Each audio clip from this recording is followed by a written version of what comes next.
Lithium, sodium, potassium, rubidium. এই শ্রেণীর সকল ক্ষার মৌল বিক্রিয়াতে সমান। দ্বিতীয় শ্রেণীর মৌলগুলা মাটিতে যে রয়, মৃৎক্ষার ধাতু নামে যে ভাই তাদের পরিচয়।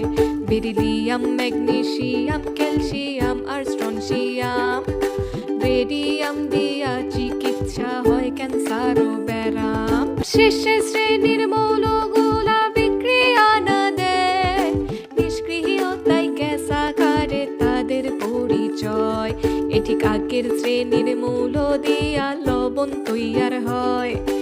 অধাতু হ্যালোজেন নামে তাদের পরিচয়। লবণ হইতে অধাতুর সাথে ধাতু প্রয়োজন। প্রথম শ্রেণীর প্রতি যে ভাই তাদের আকর্ষণ। সোডিয়ামের সাথে যদি রে ভাই ক্লোরিনের মিল হয়, সোডিয়াম ক্লোরাইড খাবার লবণ তৈরি হয়। উপর থেকে নিচের দিকে আকার বড় হয়, পর্যায়ে বাম থেকে ডানে ক্ষুদ্র আকার লয়।